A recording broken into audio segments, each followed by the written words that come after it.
Oke guys, balik lagi channel YouTube Jago Pajak bersama gue Reza. Kali ini gue akan bahas tentang objek pajak guys. Jadi ini adalah materi terkait dengan PPh Badan, dan ini merupakan suplemen dari materi PPh Badan yang pernah gue sampaikan sebelumnya. Jadi ini adalah materi tambahan ya guys. Jadi materi pelengkap untuk melengkapi materi PPh Badan yang pernah gue sampaikan di channel YouTube Jago Pajak. Materi ini gue ambil dari materi dari Pusdiklat Pajak guys. Jadi gue dapatkan waktu gue lagi ikut e-learning pajak penghasilan di Pusdiklat Pajak. Slide ini ditulis oleh Pak Suwadi Widya Suara dari Pusdiklat Pajak.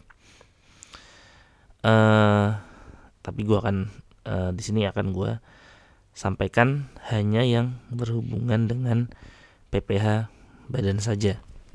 Nah, pembahasan terkait dengan penghasilan ini akan kita bagi jadi 3 ya guys. Jadi kalau kita ingat dulu waktu kita bahas PPh OP, penghasilan itu kita bagi jadi 3 ya. Yang pertama adalah penghasilan yang dia penghasilan yang dia adalah objek PPh yang sifatnya non final gitu ya. Yang mana ini ada di pasal 4 ayat 1 Undang-Undang PPh. Kemudian ada yang objek PPh yang bersifat final. Ini ada di pasal 4 ayat 2 Undang-Undang PPh, dan yang ketiga adalah non objek pajak. Nah, ada di pasal 4 ayat 3 Undang-Undang PPh. Ya. Nah, yang kita akan bahas di video pertama ini adalah yang berkaitan dengan objek PPh yang bersifat non final, yaitu sebagaimana diatur di pasal 4 ayat 1 Undang-Undang PPh. Oke guys. Nah, sebelum itu kita masuk dulu, mengingatkan lagi kepada teman-teman semua, kepada para pendengar semua, apa itu pengertian dari penghasilan. Penghasilan itu adalah setiap tambahan kemampuan ekonomis, ya, tambahan kemampuan ekonomis yang diterima atau diperoleh oleh wajib pajak, baik yang berasal dari Indonesia maupun dari luar Indonesia. Ini berarti menandakan bahwa prinsipnya adalah worldwide income, artinya penghasilan yang diterima oleh wajib pajak baik berasal dari Indonesia maupun dari luar Indonesia, dia dikenakan pajak di Indonesia. Kemudian penghasilan tersebut dapat dipakai untuk melakukan konsumsi atau untuk menambah kekayaan wajib pajak yang bersangkutan, dan dengan nama dan dalam bentuk apapun. Ya, jadi seluruh yang memenuhi kriteria dari penghasilan ini, dia akan masuk sebagai penghasilan dengan nama, meskipun dia diberikan dengan nama dan dalam bentuk apapun. Ya, jadi setiap tambahan kemampuan ekonomis yang diterima oleh atau diperoleh oleh wajib pajak, baik yang diterima dari Indonesia maupun luar Indonesia, yang dapat dipakai untuk konsumsi atau untuk menambah kekayaan dari wajib pajak dengan nama dan dalam bentuk apapun, itu adalah pengertian dari penghasilan guys. Nah kemudian, nah ini tadi ya. Jadi penghasilan ada yang dia merupakan objek pajak, ya. Objek pajak itu nanti ada yang dikenakan tarif umum, ya, ini tadi yang pasal 4 ayat 1 sifatnya non final. Ada juga yang dikenakan pajak dengan tarif khusus, ya, dan bersifat final. Nah kemudian ada yang dikecualikan dari objek pajak, sehingga nanti karena kita nanti akan belajar PPh Badan, di sini penting sekali bagi kita untuk mengetahui mana aja penghasilan yang sifatnya final, non final, dan bukan objek pajak, karena nanti berhubungan dengan koreksi fiskal atau rekonsiliasi fiskal yang akan dilakukan. Nah, untuk pajak yang menggunakan tarif khusus dan bersifat final dan penghasilan yang dia non objek pajak, itu dia perhitungannya tidak digabungkan dengan penghasilan yang dikenakan tarif umum. Dalam artian berarti yang dimasukkan ke dalam SPT, artinya dia digunakan untuk menghitung berapa pajak yang terutang di tahun tersebut, adalah penghasilan yang sifatnya non final, ya, yang sifatnya non final, seperti itu. atau yang dikenakan pajak dengan tarif umum gitu guys. Nah ini gak usah guys, ini udah pernah kita pelajari ya. Oke,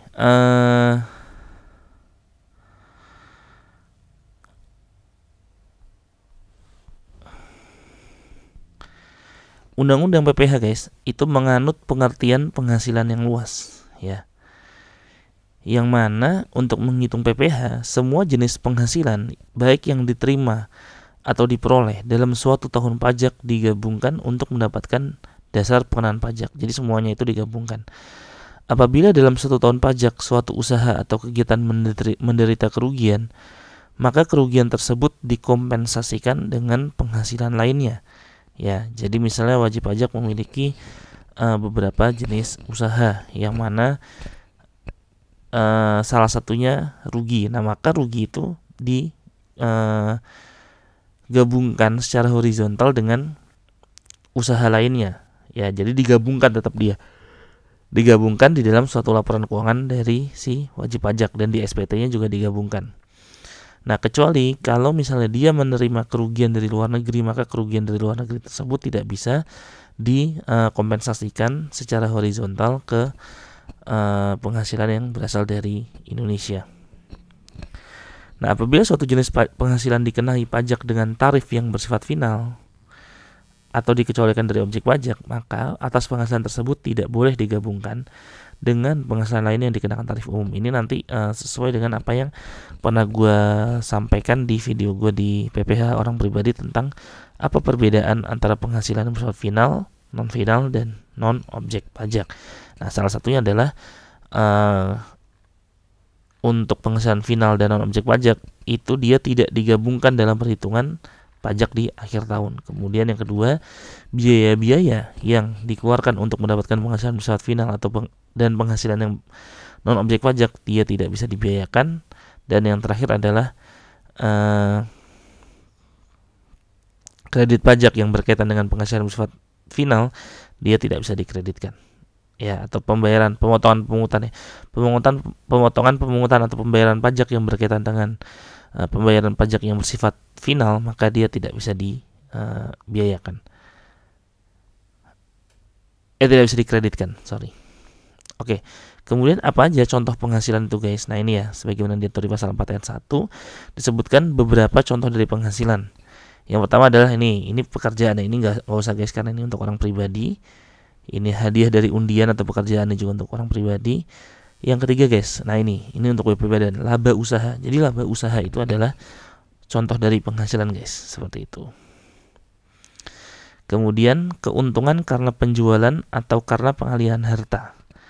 Nah, dijelaskan di sini keuntungan karena penjualan atau karena pengalihan harta itu termasuk ya, di dalamnya itu ada yang pertama, keuntungan karena pengalihan harta kepada perseroan, persekutuan dan badan lainnya sebagai pengganti saham atau penyertaan modal. Ya, jadi kalau misalnya dia mendapatkan saham misalnya dengan harga yang lebih tinggi daripada harga pasarnya, di situ kan berarti kan ada keuntungan. Nah, keuntungan tersebut menjadi keuntungan dari pengalihan harta. Kemudian yang kedua adalah keuntungan karena pengalihan harta kepada pemegang saham, sekutu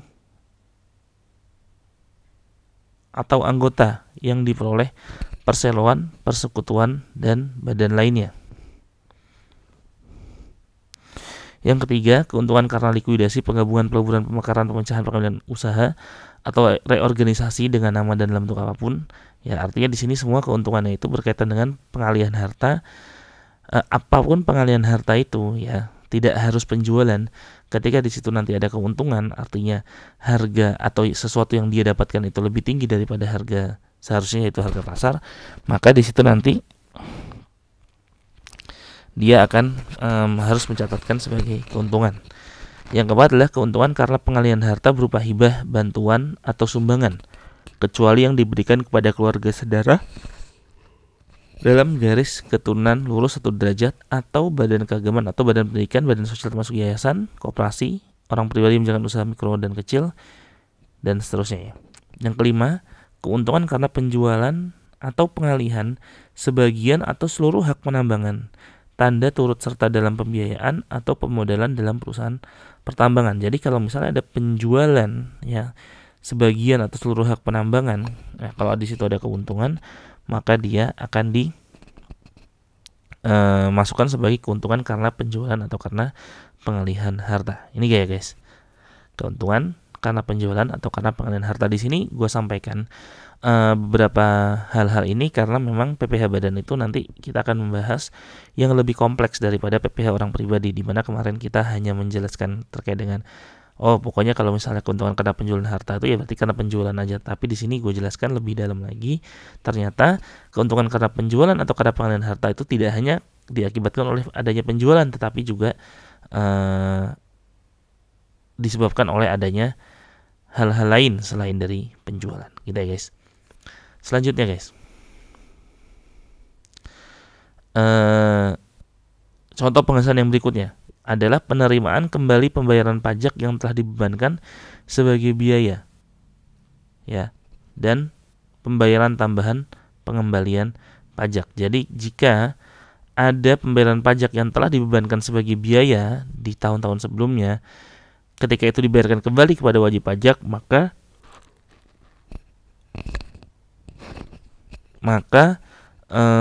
penerimaan kembali tersebut dianggap sebagai penghasilan. Yang keenam, bunga termasuk premium, diskonto, dan imbalan karena jaminan pengembalian hutang.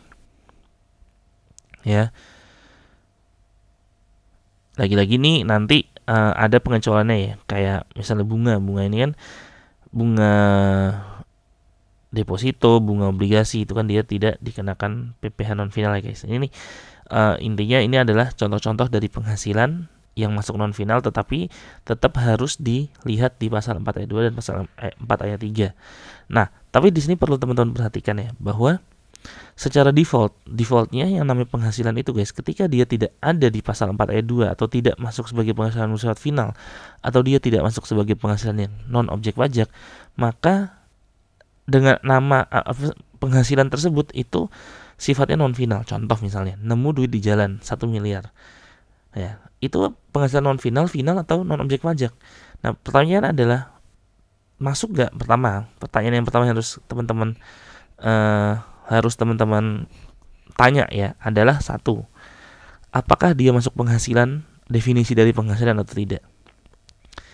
Nah, definisi dari penghasilan apa? Oh ya, tambahan kemampuan ekonomis ya digunakan untuk konsumsi atau menambah kekayaan dari wajib pajak. Lihat, kalau ketika kita nemu duit di jalan, berarti itu kan ada tambahan kemampuan ekonomis yang bisa digunakan untuk konsumsi atau menambah kekayaan. Berarti dia masuk definisi penghasilan. Kemudian yang kedua, lihat apakah dia itu masuk penghasilan bersifat final atau dia adalah penghasilan yang non objek pajak. Ya, jika dia tidak dua-duanya ini, berarti bisa kita pastikan bahwa dia adalah penghasilan yang sifatnya non final, gitu ya guys. Ya, jadi ketika dia tidak ada di daftar penghasilan yang bersifat final atau penghasilan yang non objek pajak, maka dia defaultnya adalah penghasilan yang bersifat non final apabila dia masuk masuk ke definisi dari penghasilan. Ini yang G adalah dividen dengan nama dalam bentuk apapun, termasuk dividen dari perusahaan asuransi pada pemegang polis dan pembagian SHU koperasi. Ini nanti ada pengecualiannya juga guys ya di PPh final. Kemudian, nah ini termasuk dari pengertian dividen ya.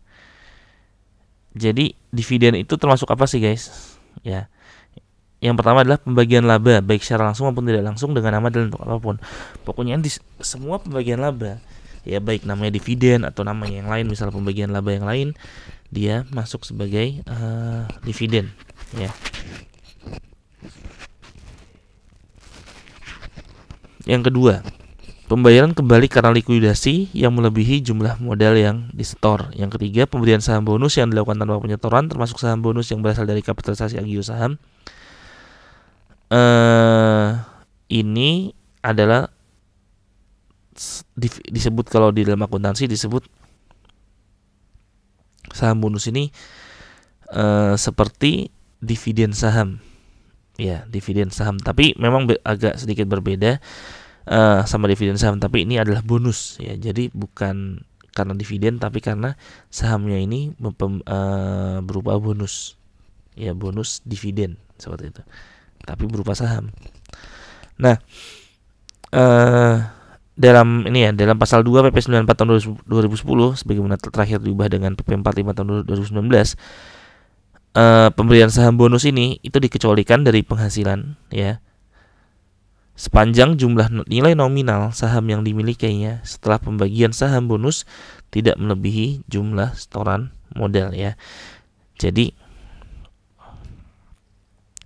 nilai nominal saham yang dimilikinya setelah pembagian saham bonus itu, sepanjang dia tidak melebihi jumlah setoran modal yang pernah diberikan kepada perusahaan tersebut, maka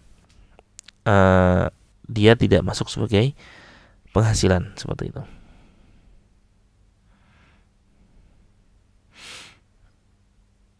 Nah, kemudian yang keempat, pembagian laba dalam bentuk saham ya, share dividend ya, share dividend.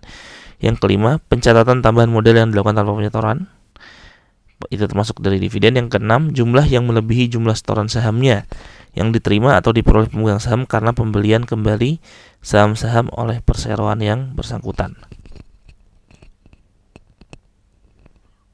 Yang ke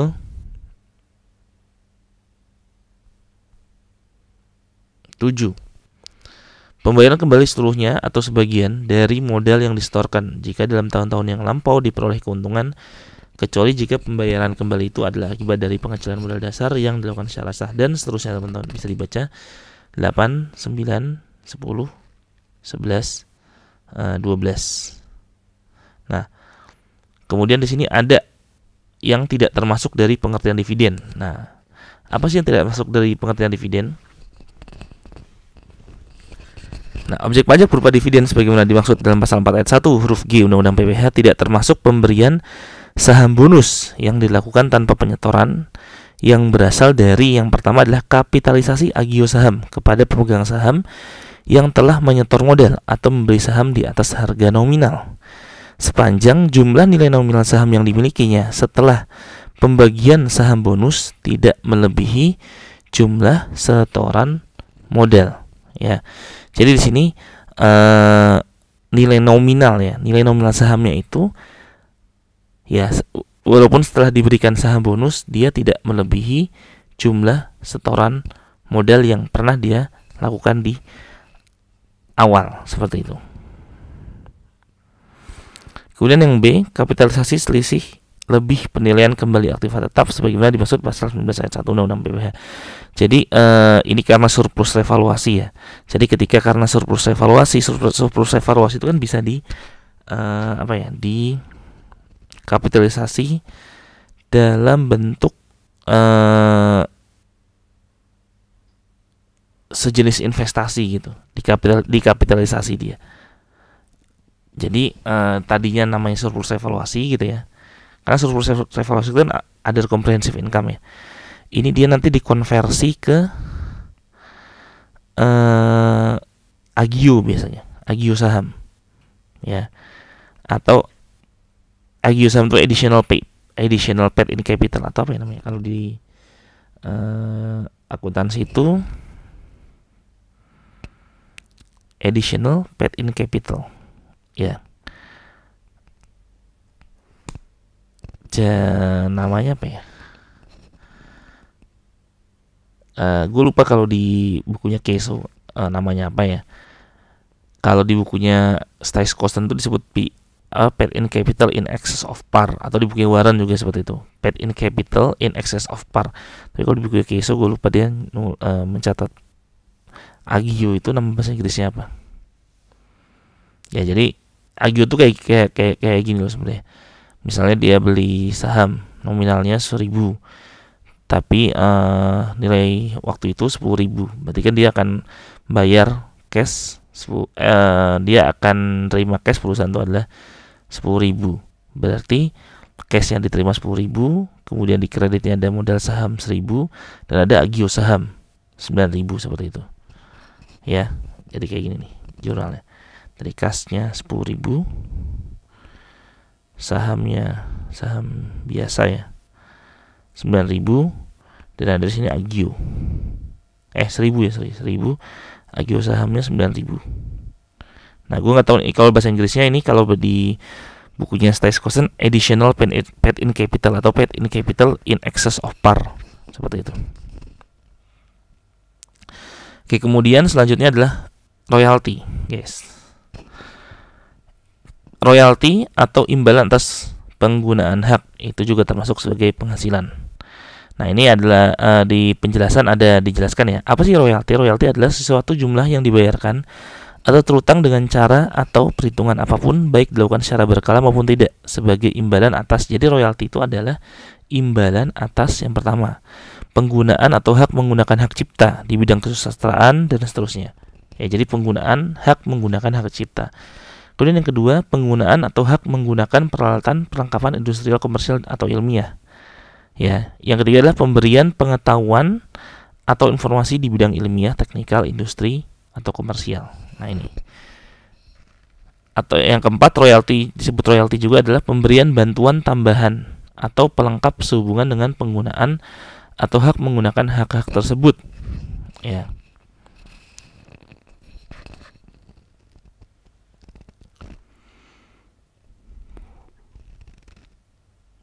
Penggunaan atau hak menggunakan peralatan perlengkapan tersebut, ya,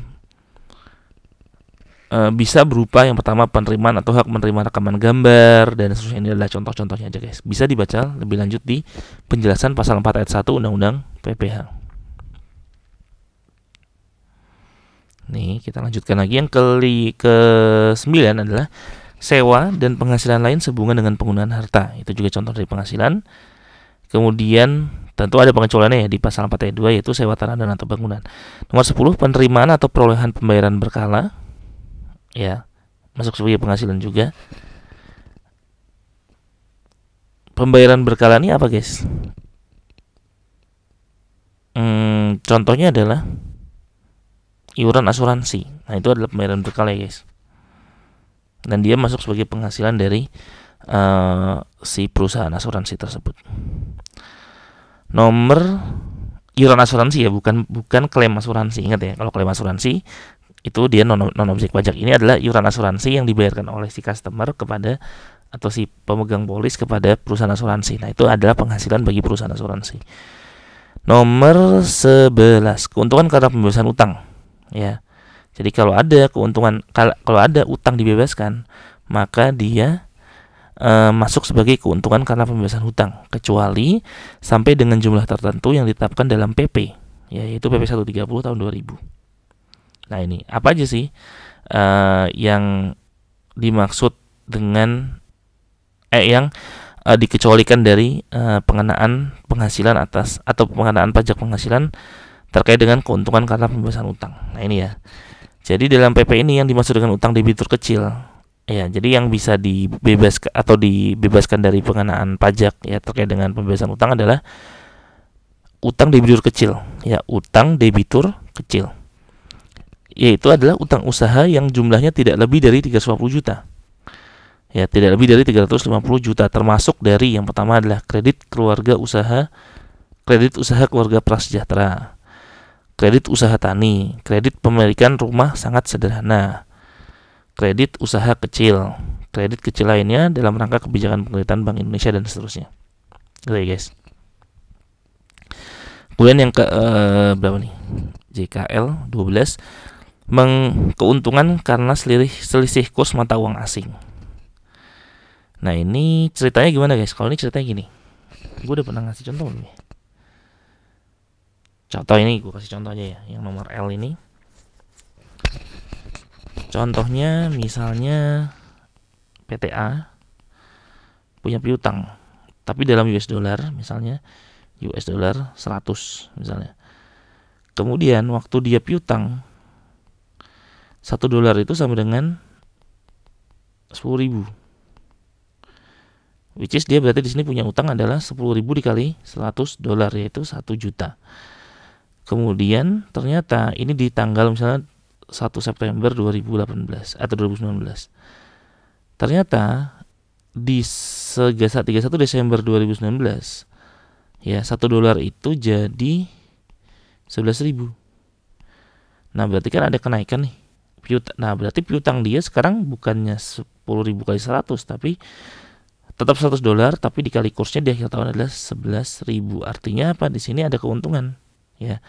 Keuntungannya berapa? Ya tadi $100, $100 ya dikali 100, yaitu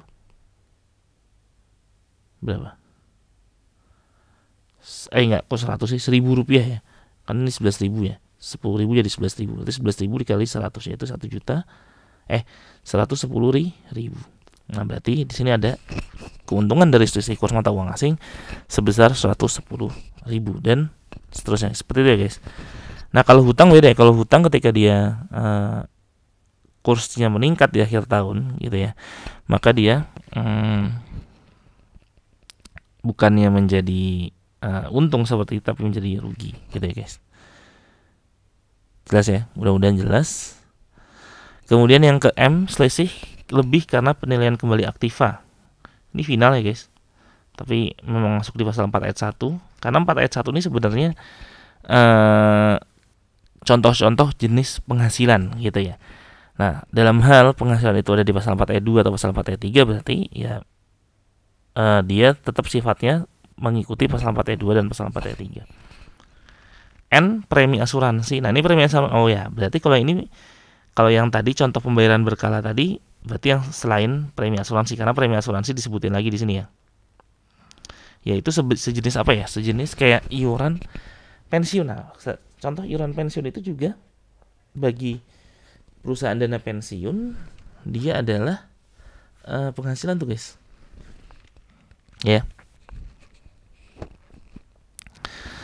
Kemudian iuran yang diterima atau diperoleh perkumpulan dari anggota yang terdiri dari wajib pajak yang menjalankan usaha atau pekerjaan bebas. Jadi kayak Ikatan Akuntan Indonesia itu kan dapat iuran tuh, iuran tahunan. Nah, itu masuk di huruf O ini. P, tambahan kekayaan neto yang berasal dari penghasilan yang belum dikenakan pajak. Nah, ini guys. P ini adalah pasal, kalau gue sering sebut pasal sapu jagat. Kenapa pasal sapu jagat? Karena dengan adanya huruf P ini, semua jenis penghasilan selain yang diatur di pasal 4 ayat 2 dan pasal 4 ayat 3 ya, itu masuk sebagai penghasilan sifatnya non final, guys. Ya, kenapa? Karena setiap ada tambahan kekayaan neto, ya apapun tambahan kekayaan neto tadi, misalnya contoh nemu duit di jalan 1 miliar misalnya, yang dia berasal dari penghasilan, artinya berarti nemu duit tadi dan itu belum dikenakan pajak, maka dia harus dikenakan pajak, guys. Seperti itu ya, huruf P ini. Oke. Q, penghasilan dari usaha berbasis syariah. Ya. R, imbalan bunga sebagian masuk dalam undang-undang KUP. Nah, jadi kalau di undang-undang KUP itu, guys, kan ada tuh, misalnya contoh DJP telat ngasih restitusi, ya, maka di situ kan ada imbalan bunga. Nah, imbalan bunga itu juga merupakan objek pajak penghasilan, guys. Ya, jadi imbalan bunga yang diberikan oleh DJP, oleh pemerintah kepada wajib pajak karena ada kesalahan administrasi dari DJP, telat atau seterusnya, maka dia masuk sebagai penghasilan yang imbalan bunga tersebut masuk sebagai penghasilan yang dikenakan pajak oleh si wajib pajak tersebut. Nah, yang S adalah surplus Bank Indonesia. Surplus Bank Indonesia itu adalah keuntungan yang dimiliki oleh Bank Indonesia atau yang generate oleh Bank Indonesia. Jadi Bank Indonesia itu dia wajib pajak ya, guys. Beda sama BPK, kementerian, lembaga. Kalau Bank Indonesia dia adalah wajib pajak dan dia lapor PPh badan. Ya, seperti perusahaan BUMN atau perusahaan swasta lainnya gitu. Surplus Bank Indonesia. Oke, kira-kira itu aja yang bisa gue sampaikan di video kali ini. Semoga bermanfaat. Jangan lupa like, subscribe, dan komen channel YouTube gue. Dan apabila kalian merasa video ini bermanfaat, bisa di-share di seluruh sosial media yang kalian miliki. Jangan lupa belajar terus. Bye-bye.